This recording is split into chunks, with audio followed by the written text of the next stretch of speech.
Hi, it's Larry Kaul from Change Agent Board. I'm here today with Wayland Myers from Macro Trends. And what I'd like to talk to Wayland about is something that he's been very passionate about. And it's a career kind of expertise that he's bringing to understanding where have we been with marketing technologies and where are we going? What does that whole landscape look like? How have companies succeeded in it? Where have they been? Where are they now? Where do they need to go? What kind of challenges are they facing, mistakes they're making, and so on. Um, Wayland, do you want to introduce yourself a little bit and talk about your background and why you've developed so much expertise in this area? Absolutely, Larry. Thanks for having me today. I am the CEO of a Macro Trend platform, and we've been around for like 13 years or so now, doing digital marketing on scale for large enterprise companies in a lot of the largest, most competitive verticals out there, like travel, home improvement, auto parts, things like that. And over that time, we really spent a lot of our energies learning what it takes to do large scale digital marketing and what kind of marketing technologies are out there now and or were not out there in the past that needed to be invented, and really trying to figure out how to apply those to these competitive industries. And so my expertise really lies in dealing with these very large enterprise sites and how to solve a lot of the most common problems that they've faced over the years when it comes to digital marketing, Google SEO, understanding better what's going on with SEM, email marketing, things like that. So at a certain point, this was a new field. It was a green space, and people who got in early were incredibly successful. But then, like everything else, if you notice people are incredibly successful, you get a flood of people coming in, trying to replicate what they've been doing. If you look back on the earlier days when you initially got involved in the field, what were the big innovations and technologies that allowed people to succeed? Yeah, it's an interesting question. And, back in the day, I should say around 2007 to 2009, most people were really doing, or just beginning to just do traditional SEO as much as they could, on-page optimizations and link building. And they used different tactics for those kinds of things back then that there's a lot of spammy stuff happening. There's a lot of people pushing the limits. And Google really spent a lot of that time years ago shutting down those spammy and unsavory practices that people used to do. So there's a lot of energy going on there in just traditional SEO things. Also, I saw CMS and e-commerce platforms were really kind of clunky still, and they were often cobbled together from multiple platforms or customized by the clients that we worked with to do things that they just weren't built to do yet. We had lots of people owning their own systems, and that made it really Wild West in terms of like how you were able to get in there and work with their data or their optimization needs, things like that. And there was really a lack of understanding of how Google needed content to be consumed. Our first customer was a very large travel company, one of the most well-known in the world, I won't name, but they had a huge portion of their website that just wasn't even findable because it was all dynamic URLs, and they generated them on the fly when a person did some kind of a search. And fixing that one small thing was a miracle for them, huge traffic gain. You don't see that anymore today. So back then it was a lot of just not quite understanding how Google needed content to be consumed, and really nobody was using data in a large scale way to create marketing content or optimize their platform or their web experience. And I always found it quite shocking too how small their budget was for things like SEO, which was a very effective tool back then, but really was maybe 1/50th of their budget overall, whereas still there was a lot of people doing paid search, and largely because people saw SEO as a black box. They didn't know how to measure it. They didn't know how to get the impact. Google Analytics was just not even there. So you really had all these kind of random tracking packages that were kind of hard to see what was going on. So it was definitely an interesting time because there was a lot of greenfield to learn about what were the foundational most important things that you could do on scale in these highly competitive spaces that really had an impact, and a lasting impact, one that wouldn't kind of go away when Google changed the algorithm or when some other market conditions changed. One of the things you mentioned is that Google changed the algorithm, and they changed it in the face of trying to make things work better for themselves, and I guess get ahead of people who are trying to essentially game the system. Correct. what are those trends and changes? How did they change that algorithm? How have they been changing it? Sure. Well, over the years, they recognized practices that people were using, like creating duplicate websites and slightly changing something, and they could create hundreds of these programmatically, and then they could rank for lots and lots of keywords in a market, bring in traffic that way, or buying link placements on spammy websites, or even creating a bunch of websites just to create links. There was a lot of that going on. There was a lot of content spinning where the computer would generate a pretty poor set of content that wasn't actually good for a person, but to Google at the time, it looked unique and original. And so that was something that a lot of companies attempted to work for a little while, and then it didn't. There were quite a few of these kinds of what we call black hat or gray hat practices, where it's let's see if we can do something to game the system, as you say. And that's something I was always fascinated by, but never interested in doing, because nobody wants to work. Nobody wants to be called by your client saying, "What did you do to my reputation? What did you do? You just lost me all my business overnight." I mean, that's just not a place you want to be. So we never focused in those areas. There were plenty of problems to solve in a scalable way that were obvious, necessary, structural problems that needed to be solved. And so we focused on that kind of a thing. So where did you focus then? Well, over the last couple of years, what happened essentially is we had clients that realized that they needed to have the content in order to match what people were looking for, right? Google works in a simple way. When someone puts in a search term, it knows what their intent is behind that term, and then it finds all of the most important and the most relevant websites that can answer the intent of that search. So someone looking for, say, hotels in Seattle is really looking for, show me all the hotels in Seattle. They're not saying, show me the Marriott hotels. They're saying, show me them all. And people realize, though, that at least my customers realize that going after something like all the hotels in Seattle and having enough content, enough pages to actually answer not just about Seattle, but about every other city or even neighborhood in the world is a data play. It's difficult. It's got to be done with some uniqueness. It can't just be a templatized thing that looks the same every place. And that was a challenge. And so we invented early on a technology that was very good at taking that base level raw data about what was being offered in a category, product category, or in a geographic location.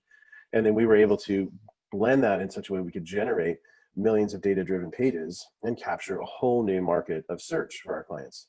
One of the most fun examples is we were the first to deploy flights route pages for some of these big travel clients. So I wanted about a flight from Seattle to San Diego, and from San Diego to London. All the airports involved, airlines involved, car rental agencies involved, all that stuff has to be created and then maintained on literally millions of pages, because there are about 1.2 million valid combinations for that. And so we were the first to roll those out and saw a 100% increase in our clients' traffic in the next 3 or 4 weeks, just because we captured a brand new area that people were already looking for, but the client didn't have anything to actually capture those people. And we've done that now multiple times. It was a very cool evolution to see that kind of large scale content play rolling out a huge fishing net at one time really does capture a lot more fish. What's really interesting about what you're saying, if you look at who was doing it right and who wasn't, essentially, is what I'm hearing you say is doing it right means working with Google and thinking like them and having the exact same interest in mind, which Absolutely. is give that consumer what they want. And that's what Google cares about, as opposed to people who are trying to trick the algorithm and make the Absolutely. algorithm work for them. Google is really interesting. If you think about why they do what they do, it's purely for their customers' benefit. And their customer is you and me, the searcher, looking for something, right? So if they know that I want all the hotels, then I better see a website that shows me all the hotels. If they know that I want all of the Fords for sale in Philadelphia, then I want to see all of them. I don't want to just see one dealership. And if they know that I don't like to see spammy, badly written content, or somebody who tricked the system and pushed their really poor website up to the top just because they bought a bunch of fake links, that's going to be a dissatisfying experience for me as the user.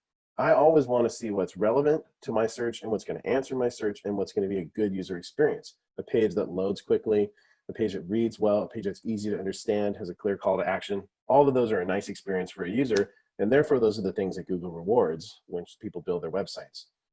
So yeah, absolutely. Google's interests are right in line, and we have to follow what that is, because it's the user's interest, and ultimately that's what lasts. And those are the pages that sustain a lot of traffic for many, many years if you build those well. So if that's the obvious secret to Google and everybody wants to win on Google, why isn't everybody doing that? Well, there's a couple of reasons for that. Sometimes it's just they don't know how, right? But I think one of the things that gets in the way, or why there's a group of people that still doesn't know how, that exists in the company, is that most companies, they have two groups of people working for them. They've got their IT technical people that are building the application. They're purchased an e-commerce platform or a content management system, and it's their job to deploy this system for internal needs.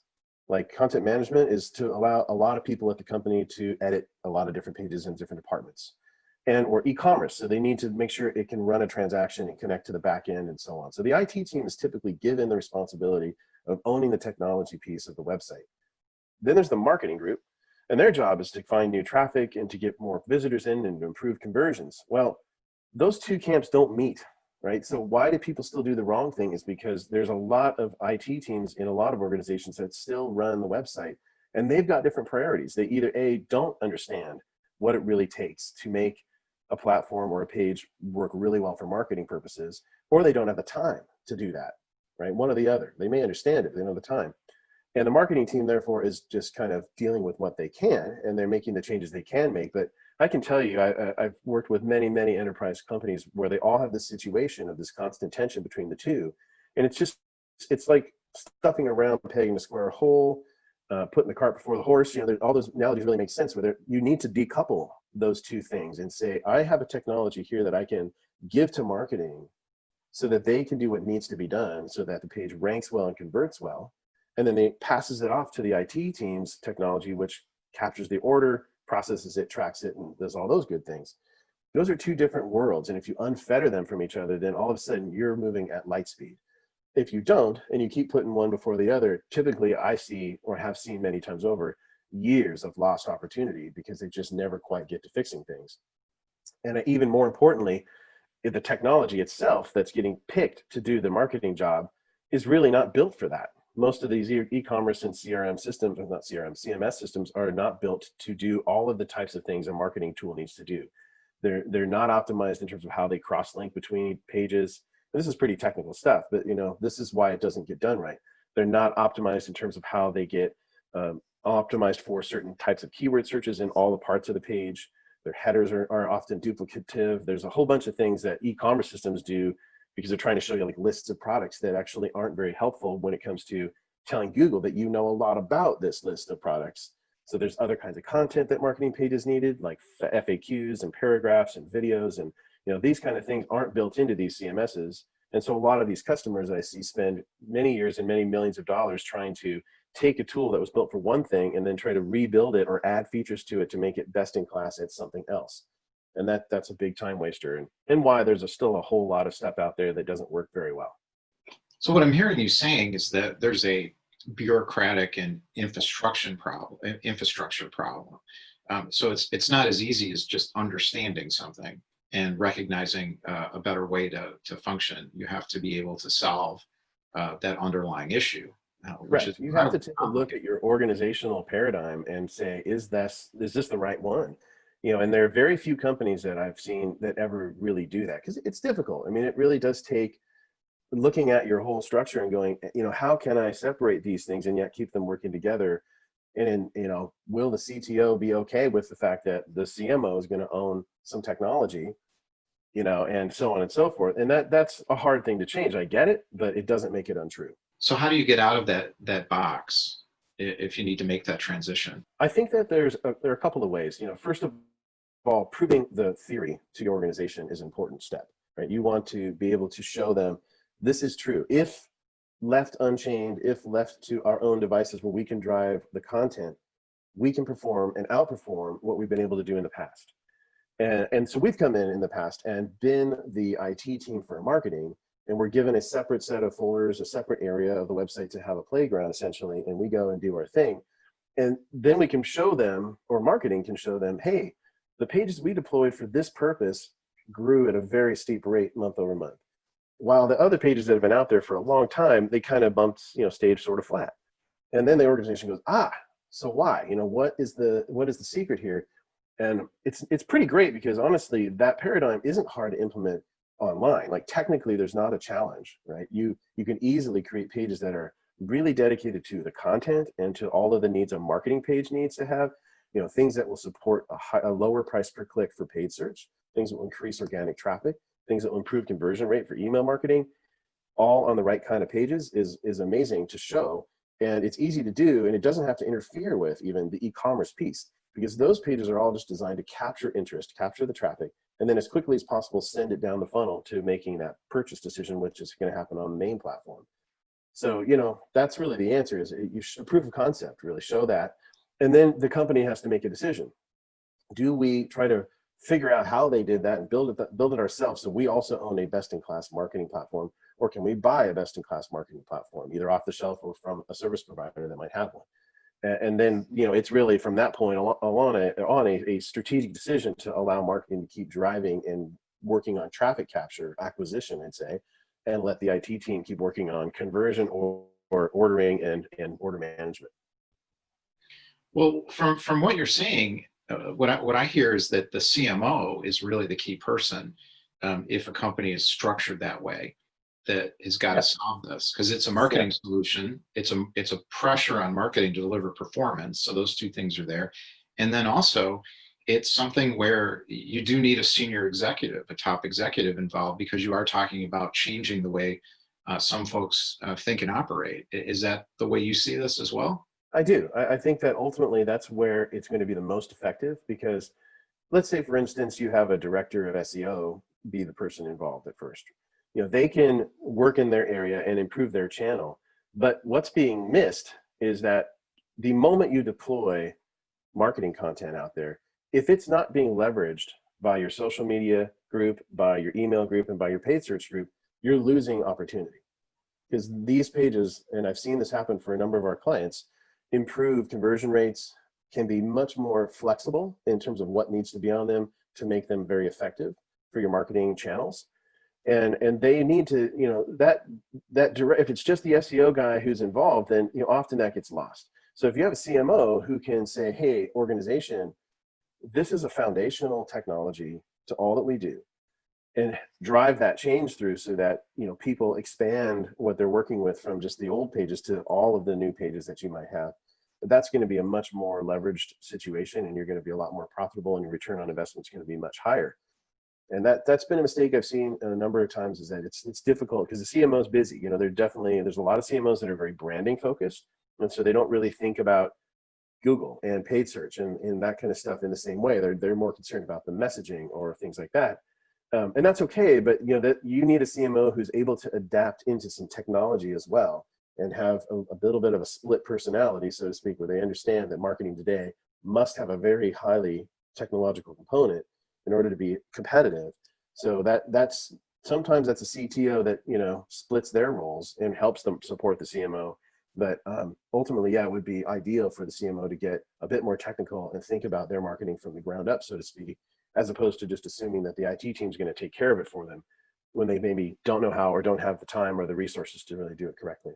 If I'm a CMO and the organization is coming to me and saying, we have a business imperative that you have to deliver on, and Mm-hmm. there's certain KPIs around that, and they have a time frame. And if they don't hit that time frame, they may lose their job. Right, And if they do, they're the hero right. in the organization. What happens then to them in terms of how do they understand what you're talking about doing? How do they Yeah. get that decision through the organization? And once they do, how do they deal with the nightmare implementation scenarios of actually making change in the company? Well, first of all, you're absolutely correct that every CMO and every marketing organization has KPIs that they need to hit. And nobody at the C level, the CEO wants to ever hear anybody say, hey, I couldn't do it because those guys, stood in my way. Right. You're just not going to say that. You're just going to say, I couldn't get it done. And that's unfortunate because it is actually true that sometimes business priorities on the IT side just take hold. They are working with really important stuff on that side. They're, often building the product, right? And that's where their focus should be. If you're a big travel company online, you want your IT team building the product, make it a better product. And you don't want them to be fettered down or beholden to the marketing team who needs to change the content on the site to get more traffic. Two different worlds, right? And both really important. So the CMO who wants control of his destiny or her destiny really wants to have control of the whole path, from capture of traffic and audience acquisition all the way through conversion. And that's what they should be responsible for.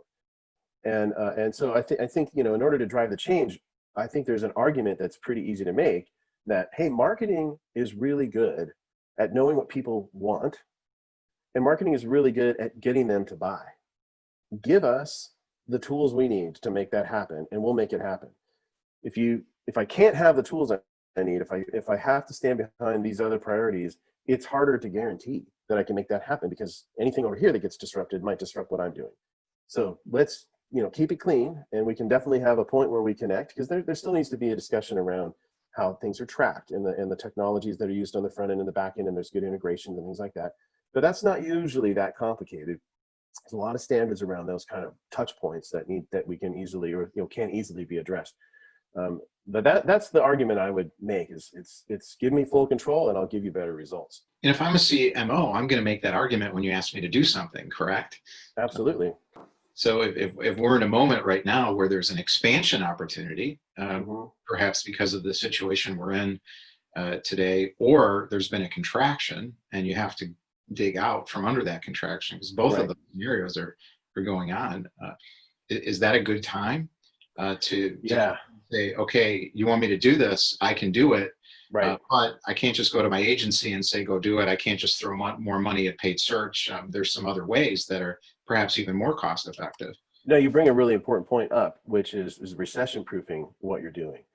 And there are most marketing channels today, whether it's buying an ad on TV, or if it's buying an ad on Google, or if it's running an email campaign, the minute you stop doing them, they stop producing, right? That's just done. Therefore, it's really important for the CMO to, recession proof the strategy for the longer term game. And by owning the technology and planning from the foundation up, I'm going to build the content base that I need to make sure that I've got as much visibility to my customers who are on Google looking for what I can offer in all kinds of ways, because people are looking in millions of ways. They may be, yes, looking for a flight, but how they look for that flight can be 10 different angles that they come in on. And if you got to have all that covered to get as many of those searchers as possible. If you build that foundation and that's working for you, then you begin to layer on the less recession-proof tactics that'll work better on top of this. But at the end of the day, if you need to turn those off to save money and you want to have continued revenue coming in, you have to have a solid organic search foundation, a solid SEO foundation, and a content foundation in order to make sure that continues. Otherwise, you just fall off a cliff. And that's what I think a lot of companies in today's world are realizing, that it's time to, I'm not getting what I used to get out of a paid search ad, because people are looking, but they're not buying. So now's the time to switch that budget to building that solid foundation for the future that is a lot harder to knock down. Once I have a lot of solid, good quality content out there, it's out there and it only improves over time. So yeah, I think it's a very important thing to consider. So if you have the right technology system underlying how the organization functions, then you can, if you get your paid search budget gets cut, that's not necessarily going to hurt you. Right, because you can also turn down your organic search budget. I mean, once you've built the content, what the general paradigm around really good organic search practices, anything to do with that, is that you build it, but then you keep improving it. You don't just leave it there. Right? You build it and then you add new types of pages or different content or more data or things that make them fresher, newer, more useful to users over time. Well, that doesn't have to happen as fast. You can slow down the improvement piece and to keep that growth piece still going with, maintaining the content online as it is, doing fewer updates, less evolutions, less improvements. If you need to do that for a little while, you can do that. And that's the beauty of organic search. But you'll always have that baseline of growth. I mean, we've done things for our clients where we've launched pages, did a bunch of great stuff for 2 years, and then had to put it on more of a maintenance mode for a little while, and it still grew. Right? So that's a really good thing. You want to have something like that in your toolbox. So if I'm going to make a change, it sounds like what you're saying is you're really not talking about a project. You're talking about more of a process shift. Yeah. That It's sounds a key. expensive. Yep. That sounds expensive. So I have to pay my agency a lot more. I've got to build up more of the team. How do I resolve that? Well, I'd actually argue that it's a lot less expensive. It depends on what you're going to do. I have seen our clients spend, hundreds of millions of dollars to improve their own platforms by themselves to make them better marketing platforms and fail. I've seen them fail more often than succeed. I've seen them fail or succeed moderately, and frankly, I've seen customers run big websites with really expensive IT teams, and really they didn't need to. They needed to run just the piece that was the transaction piece, which is a lot cheaper for your IT team if they're just working on only that page that converts the customer the searcher to a customer, right? That shopping cart system, that ordering system, whatever it is if that's all they were working on, you would be saving a lot of cost, because what's happening now is you're saying to the IT team who doesn't have expertise in doing all this marketing technology, you're trying to explain what to do. And then they're spending time learning. They're spending time making mistakes. They're spending time building something that they don't quite understand, so they don't really do it right, and then you have to scrap it and start over anyway. And I've watched lots of my clients build multiple iterations of their systems and spend, like I said, years and hundreds of millions of dollars doing that. It's arguably a lot cheaper to go find a solution that already exists, that you can just, buy the capability. It's there, right? And as long as you've got a very solid license agreement and contract with that vendor or that platform that you've bought, you're fine. You've definitely saved a lot of money, and you've ensured you're not going to waste any time building something that didn't work as well as you wanted it to, if that system and that platform has proof that it does what it says it does. And that's really important to make sure you vet. But it's a lot cheaper, frankly. So if I go back to the CMO, so I'm envisioning a CMO Mm-hmm. coming into an organization at the beginning or in the middle of one of these massive technology projects, and realizing that what you say is correct, and they need to, not go time out and not go in that direction. Well, there's a lot of interest in that company of people who sold in that massive technology project, got a budget for it, and there's a promise that it's going to deliver, and they need to stay in that. What do you do if you're in a situation where you've come into the organization and somebody tells you, we need you to deliver this result, and Right. you do this huge mess over here, but politically it's going to be difficult to stop that train? Understood. And that does happen for sure, because usually the CTO has a large budget, very, very large budget, and they really believe they need all of that and more. And that's where they're going to be. What I would do or have done in the past in this situation is we say, okay, let's start small and begin to introduce some of the changes that you need on that on the platform you're building, right? Go ahead and do it there. And we can prove some of the value of doing marketing correctly, digital marketing correctly on that existing platform. Or you can say, that's fine, because typically their platform rebuild in those situations is focused on the core. It's not gonna do what we're gonna do anyway, right? It's gonna focus on the core kind of a page and category and hierarchical pages that they've always had, and they're gonna rebuild that and make that better.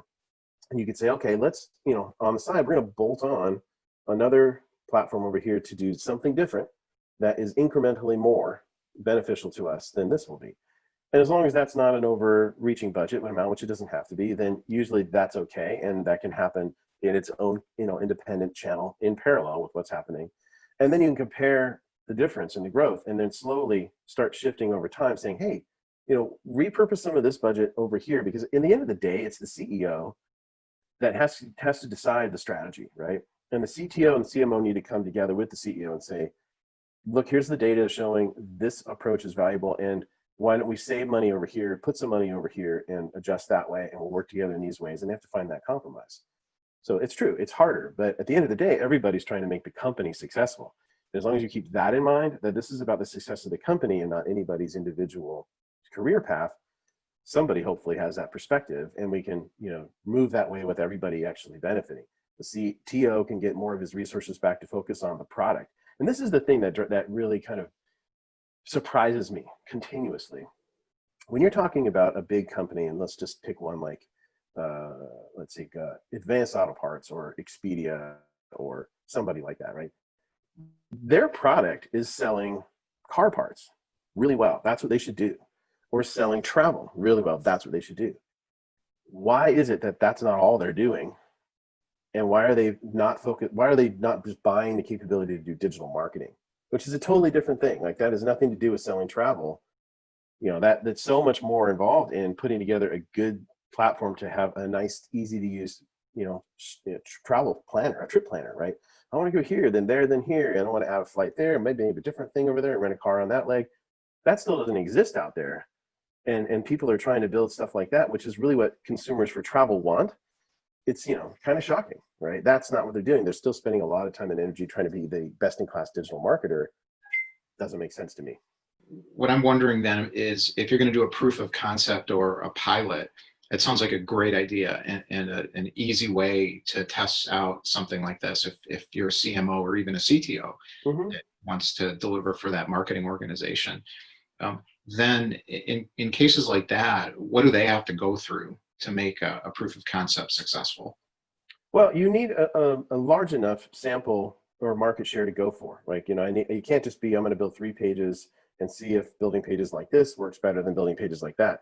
Because really the strategy that I'm talking about, digital marketing today for an enterprise company, and frankly, even for mid-market businesses like auto dealerships or law firms that are national coverage or things like that, or hospital networks that have, clinics all over the country, that digital marketing strategy has to be scalable and data driven. You've got to cover all the geographic territories that you need to cover, combined with all of the topics or the types of cars you sell or the procedures you perform or whatever.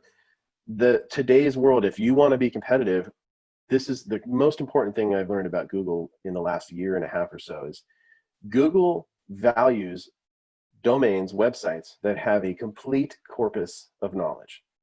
They have the layers that show Google, about all of the hotels in the city, or about all of the car parts that fit this car, and you've got all the years and the makes and the models that people would be looking for, or you've got all the procedures that people would be looking for in every local area. If you have that complete corpus of knowledge about audience looking for that thing in that way, you're generally the winner.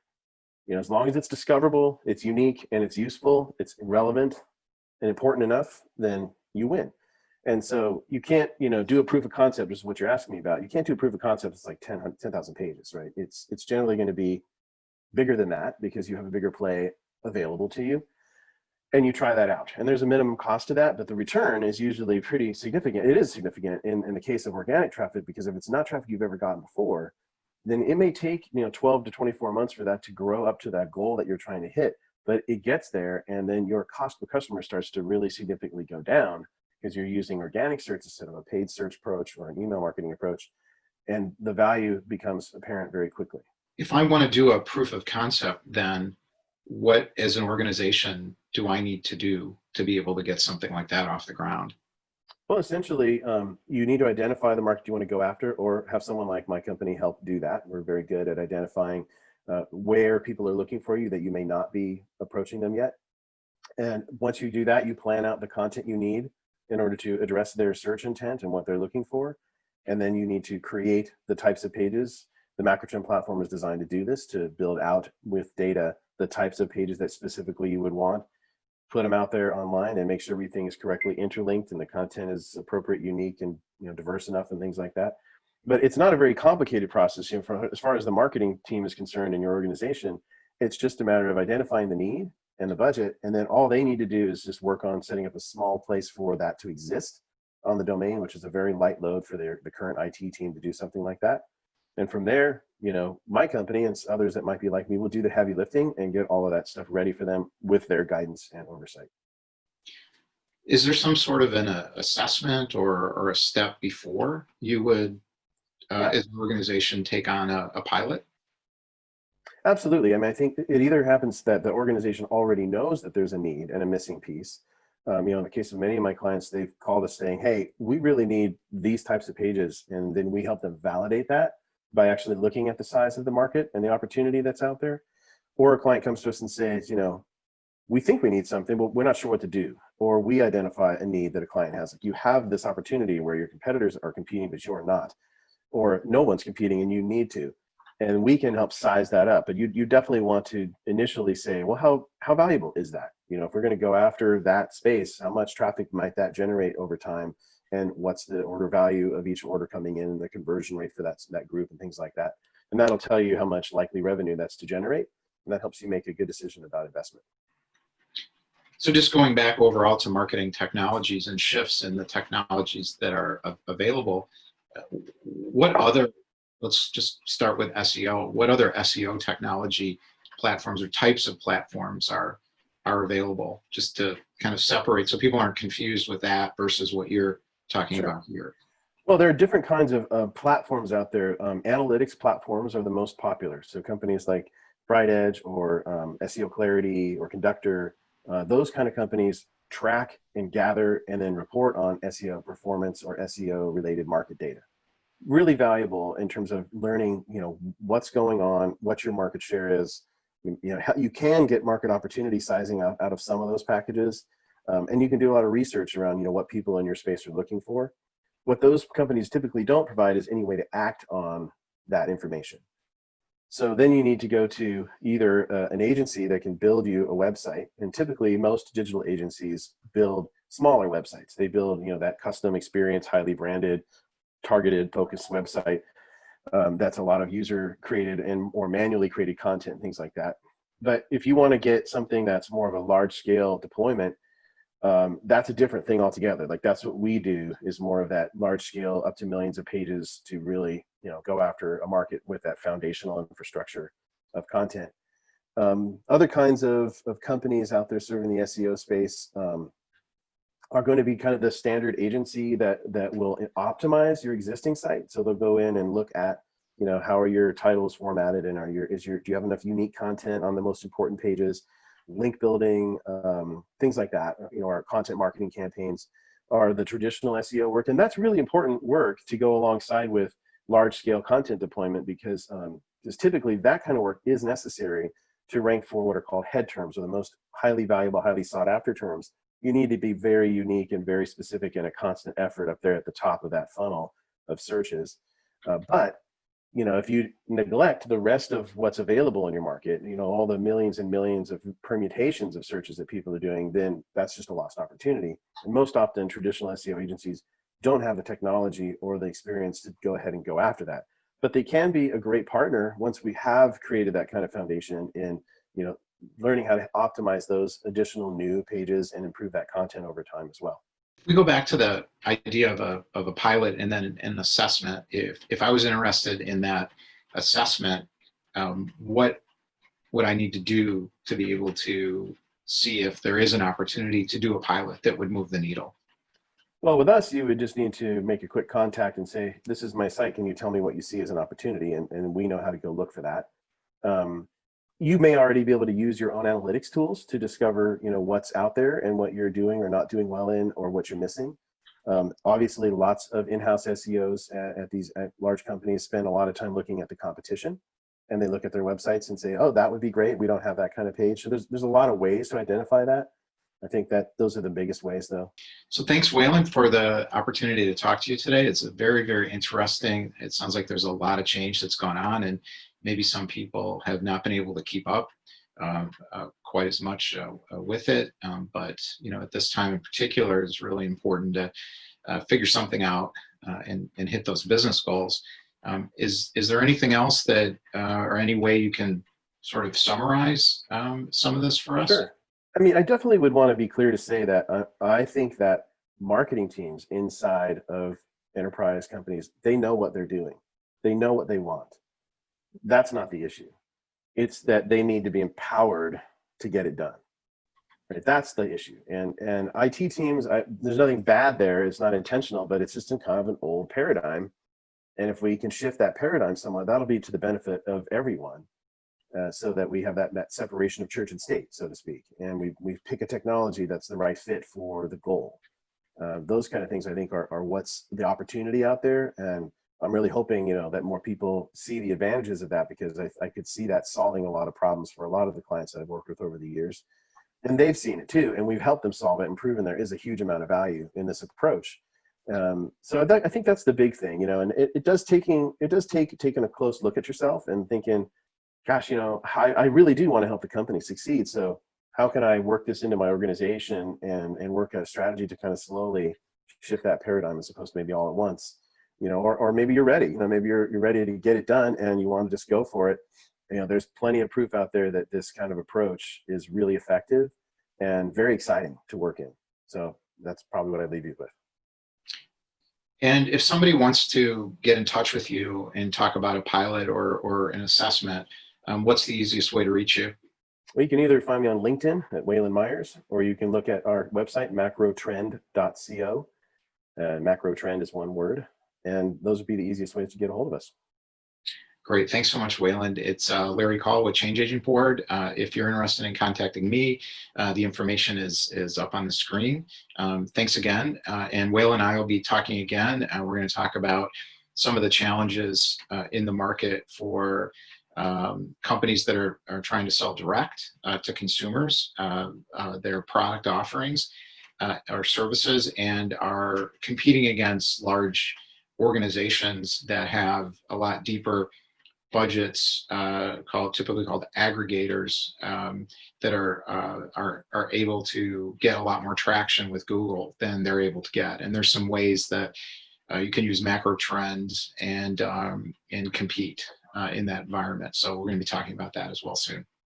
Thanks, Larry. I appreciate your time. Thank you.